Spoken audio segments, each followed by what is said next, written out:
Hello, my name is Charles Nutting. I'm an interventional radiologist in Denver.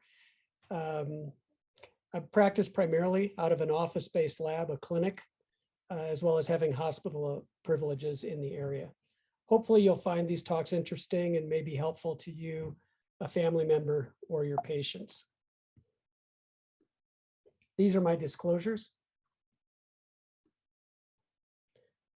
We're going to talk about benign prostatic hyperplasia, or BPH. It happens to be one of the most common male tumors, with about 50% of men having histologic BPH by age 60. And actually 70% of men have significant lower urinary tract symptoms, or LUTS, by the age of 70, and 80% by 80. This can really negatively impact the patient's quality of life, daily activity, and sleep patterns. Nearly 20 million men in the United States have BPH, and about 12 million require therapy. 54% of all patients don't even go to the urologist because they fear what procedures they're going to undergo to help improve their symptoms. BPH is a stromal proliferative disease, very similar to fibroid disease in women. As the prostate enlarges, it puts pressure on the intraprostatic urethra, causing difficulty with urination. There's a static component to this, which is just the enlargement of the gland itself. There's also a dynamic component. And as you remember from medical school, there's alpha receptors, which concentrate in the prostate itself. And that's why alpha blockers work by decreasing some of the tightness of the gland itself, releasing it, and decreasing some of that dynamic component of the obstruction.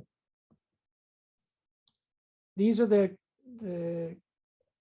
issues that patients complain of frequently, whether it's obstructive or voiding type issues, such as weak stream, dribbling, incontinence, or urinary retention, or the irritative symptoms, such as urinary frequency, urgency, painful urination, or going to the bathroom at night. And unfortunately, some of these men have nocturia 5, 6, 7 times a night, which makes it very difficult for them to get any meaningful sleep.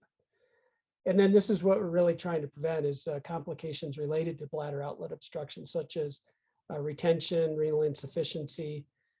Sometimes you can have urinary tract infections or hematuria related to the retention. This is an IPSS scoring system, and this questionnaire really drives how we treat the patients. It looks at quality of life as a separate measure, and then there's 7 questions rated from 0 to 5. We add up these numbers and come up with a total IPSS score. Most of the patients that we're treating have an IPSS score of 13 or greater, and a quality of life 3 or worse. So not everybody needs a prostate intervention. And actually, many patients who have a relatively low IPSS score do well with just management, whether it's decreasing caffeine or alcohol, or looking at some of the medications such as alpha blockers or 5-alpha reductase inhibitors, as well as 5-PDE inhibitors. And most people go on some form of combination therapy with an alpha blocker, such as Flomax and 5-ARI, like finasteride. Those medications do have their own set of issues, and many patients decide not to take those either for sexual dysfunction or other related reasons. These are the different areas that these medications work on in the bladder. Alpha blockers work in the prostate, lower bladder. 5-alpha reductase inhibitors can actually shrink the prostate over time, but that tends to take months. And then Cialis and Viagra actually work on help with lower urinary tract symptoms as well in patients who have ED. This is an algorithm of how to treat patients. Most of the patients with BPH, benign prostatic hyperplasia, and lower urinary tract symptoms, we refer to that as LUTS, go through these algorithms. Most of the time when I see a patient, they've gone through medical therapy, they failed medical therapy, or they just can't tolerate it. And when you start talking about a TURP or some of these transurethral procedures, PAE, prostate artery embolization, is a very reasonable alternative to some of those more invasive surgeries. What are we trying to accomplish? Well, we look at urodynamic studies. We do perform these in the office, and it's really just urinating into a beaker. So we're weighing this over time. We also look at post-void residual with ultrasound. So how much urine are those patients retaining after they try and fully evacuate their bladder? There's also some more invasive urodynamic studies. Those are performed at a urology office. We do not offer those. So Qmax, or maximum urinary flow rate, is really the best single measurement to determine urine outflow. And you can see down here in the bottom, this is a typical graph of urine at a Qmax of about 25 milliliters per second. As you have an obstruction, the urine can't come out as quickly. Most people would agree that a Qmax of less than 7 is accepted as being low. If there's more detailed measurements required, which most of the time there aren't, unless the patient has some neurogenic bladder or other issues, this, along with IPSS scoring and post-void residual, is enough to dictate the patient undergoing a procedure. Invasive urodynamics are performed at the urology office, and what this can help differentiate is bladder outlet obstruction versus bladder dysfunction. These are some of the urologic options that are available. Here we see a TURP, where I actually go in and scrape out the tissue. This is Resume, where again, transurethral goes into the prostate, puts a needle in, pushes in steam to help shrink the gland. This is UroLift, where there are fasteners that help bridge open the intraprostatic urethra. This doesn't really address the size of the gland itself. And then there's more invasive procedures such as robotic surgery. I don't do any of those. I really just focus on embolization procedures. And what we do is find the artery, typically from the wrist or the groin, that supplies the prostate. There's usually 1 or 2 on each side. We embolize with small particles that travel downstream. They block off the blood supply in the prostate, allowing it to shrink on average 25 to 40%.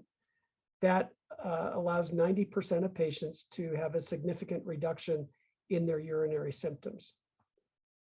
There's no risk of sexual dysfunction. There's no risk of incontinence either.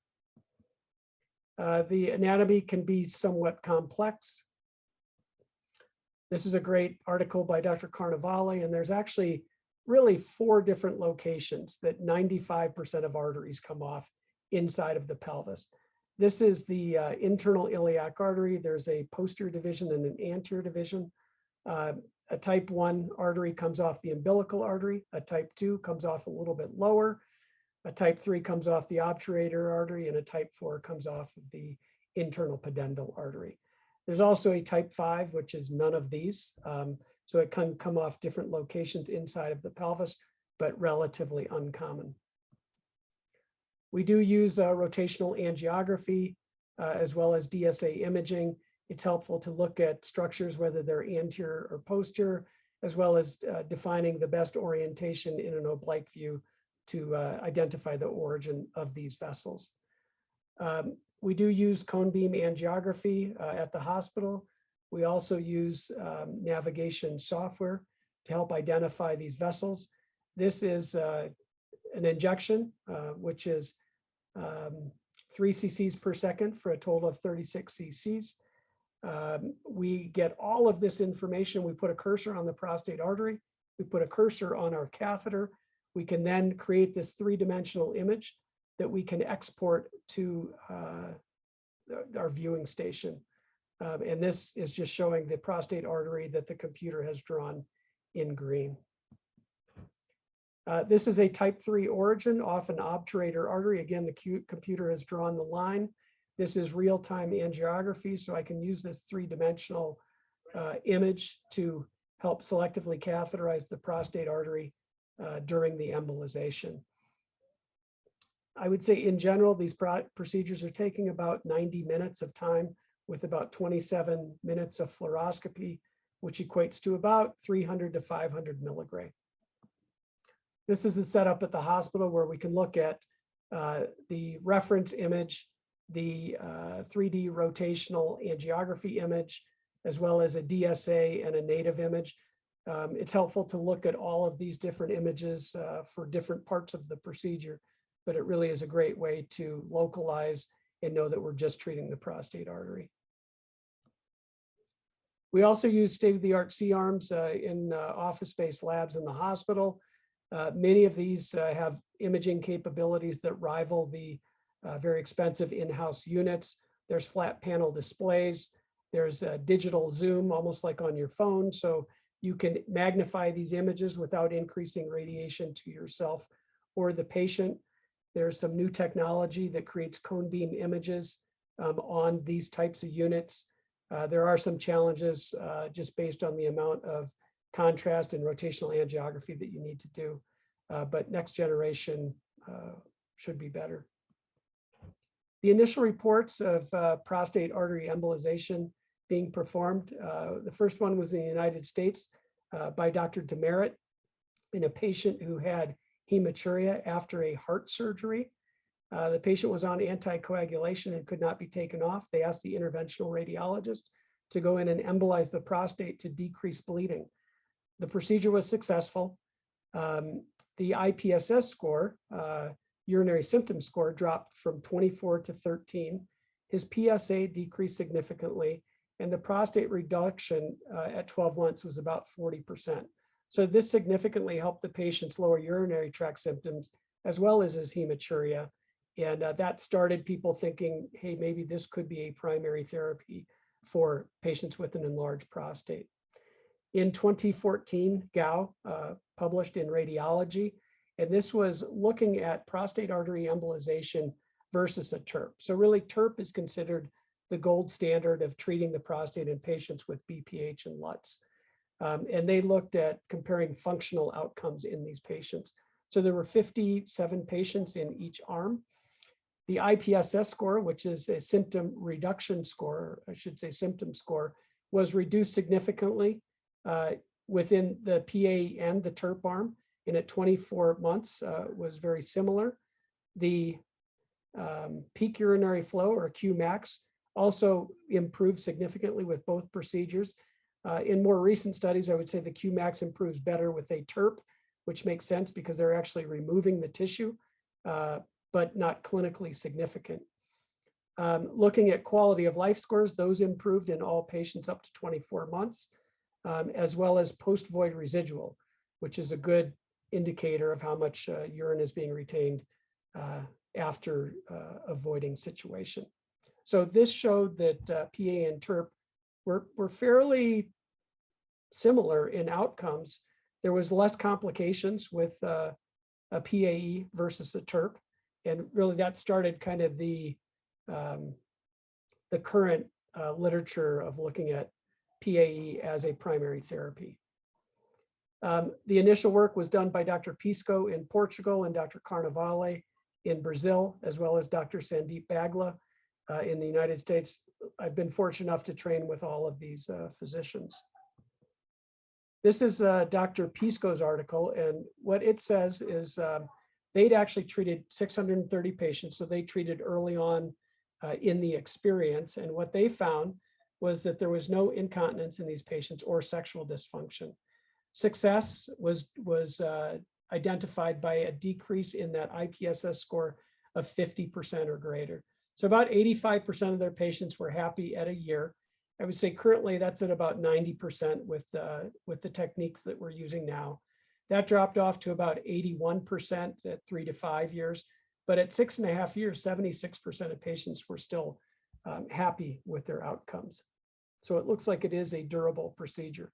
There have been 5 randomized controlled trials in the world comparing PAE to TURP. Again, PAE comes out very favorably against a TURP. This was a UK rope study, 305 patients that were treated with PAE or TURP. This has become the standard of care in Europe and compares, again, favorably to transurethral therapies. This was a non-inferiority study, and what they deemed was that PA was not inferior to a TURP.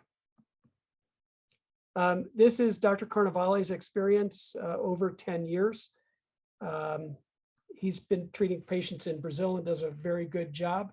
What they found is that 90% of patients were happy with the procedure initially, and that stayed pretty favorable for up to about 60 months. At 60 months, they noticed about a 23% recurrence rate. This is a repeatable procedure. And again, 75% of patients were still happy 5 years out and longer.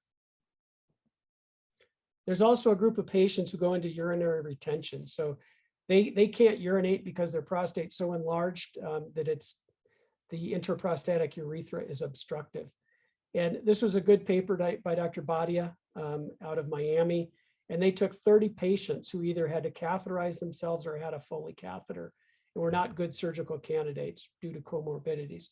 The prostate was averaging about 170 grams. Normal prostate's about 30 to 35 grams. So these were patients who were not good surgical candidates, had to self-catheter, had Foley catheters in, and they were treated with a prostate artery embolization. 86% of these patients were able to get rid of their catheter, which is pretty remarkable because it's miserable for these patients to have to deal with an indwelling catheter for the rest of their life. Average time to removal was about 18 days, and at a year, 85% were still without a catheter. So there's a fair amount of patients that are in urology offices that go in for monthly catheter exchanges that may benefit from this type of therapy. Now, the AUA, the American Urologic Association, has their guidelines, and they don't necessarily agree with prostate artery embolization. And I've had urologists tell me that they are the gatekeepers to the prostate and don't feel that other people should be working in this area. They put out in their guidelines saying that PA should not be performed outside of the context of a trial. Now, there are 5 randomized controlled trials. There's a bit of a turf battle. And I'm just here to provide a procedure that's minimally invasive for patients that want to maintain sexual function and maybe get off some of their urinary medications. So our society, Society of Interventional Radiology, along with others, came out with a position statement to rebut the AUA guidelines. And it just says that, PAE is an acceptable alternative to TURP in patients who have, or I should say, minimally invasive surgical therapies, such as a TURP, a UroLift, a Resume or steam therapy.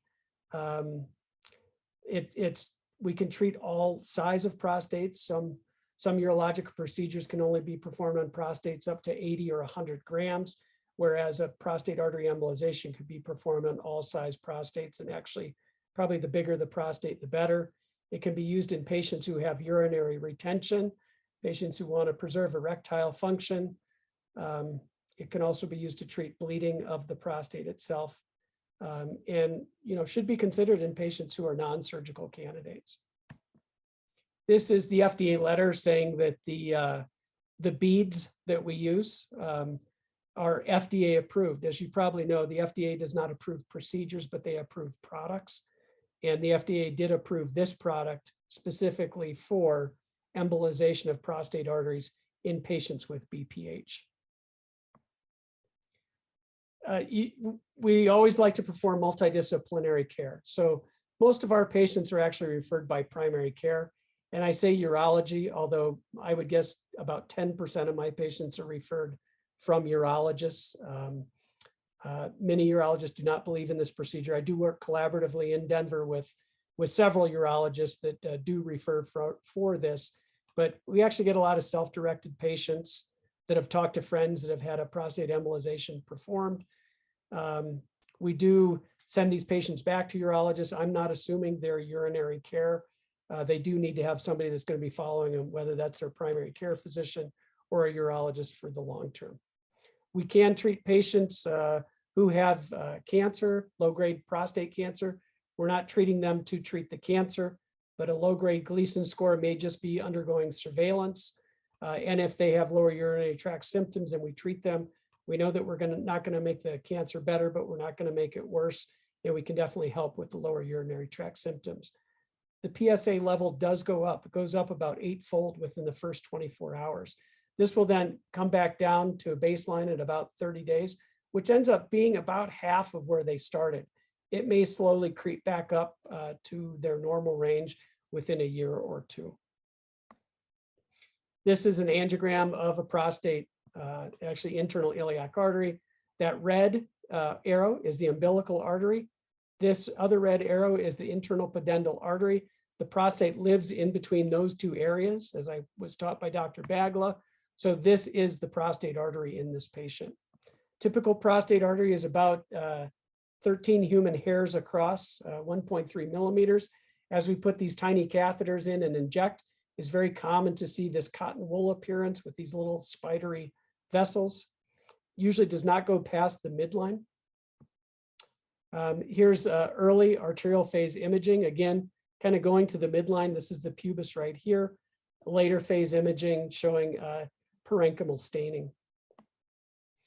We use different types of bead. On average, we're using about 250 micron beads for the first couple of cc's of infusion, followed by 400 micron beads to back that up. That helps decrease any reoccurrence. Recurrence rates are about 10% over, I would say, 1 to 5 years. And we can retreat those patients. Obviously, we only want to do it once. We're starting to put some coils and gel foam paste in that artery after we're done. That helps to block off the artery completely and helps decrease revascularization rates. We've performed over 500 prostate artery embolization procedures at our institution. The post-op care, they tend to get oxybutynin, which helps decrease bladder spasms. Pyridium turns their urine orange, but helps with the dysuria. Put them on a couple days of Bactrim unless they have an indwelling catheter, and then they're on for 7 to 10 days. Steroid dose pack helps with recovery, as does non-steroidal anti-inflammatories. Does it improve sexual function? Well, it definitely doesn't worsen sexual function. There is a paper by Dr. Piscos that said 22% of patients actually had improved sexual function after a prostate artery embolization. There's no risk of retrograde ejaculation or impotence. And actually, 80% of men can get off their urinary medication, such as alpha blockers, which can cause some sexual dysfunction as well. The cost of a TURP versus PAE. There's been a couple of studies done. This was by Dr. Bagla. And what it says is that PAE procedure is a little bit more expensive up front. However, when you include anesthesia, typical overnight stay for a TURP, PAE ends up being less in cost. And this was verified on another study that was performed outside of the US. We can either go from the radial artery or the groin artery, typically 5 French catheter. We use FDA approved embolics. When we do it in the clinic, it's typically an 1.5-hour procedure, 1 hour recovery, and then the patient goes home. This is an inferior epigastric artery that's identified coming off a common femoral artery. So if we don't see this branching pattern as we're injecting the pelvic arteries, we know that we need to look for a replaced obturator artery that can come off of the femoral artery.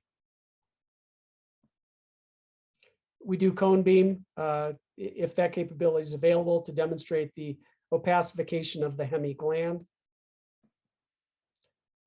There is something called the perfected technique, which Dr. Carnevale coined and did research on. As we put this catheter deeper into the prostate artery after it's already been embolized proximally, so perfected is the technique, proximal embolization, then you advance the catheter more distal to plug it up and push more beads in. Those patients actually have a better outcome than just standard prostate artery embolization. There's some new catheters. This is a tiny microcatheter that's deflectable, so we don't necessarily have to use a wire through that. Right here, I'm selecting out 3 different arteries within about 10 seconds. That would normally take me at least 3 minutes taking wires in and out. So there are new tools that we're using that can help improve the speed of the procedure and improve safety as well. There can be complications from this procedure, although they're fairly rare. 7% of men can have some blood in the stool, the urine, or the semen. That tends to clear up in about a week. It's probably small collateral vessels that communicate between the prostate and these areas. Less than 1 in 250 men can develop ischemia or a sore of the penis or scrotum. That does heal on its own, but it can take 4 to 5 weeks and is painful for the patient. So in summary, I think PAE is great. It's a minimally invasive procedure. Nothing has to be placed through the penis. We don't use Foley catheters. Careful angiographic technique helps avoid any of these complications.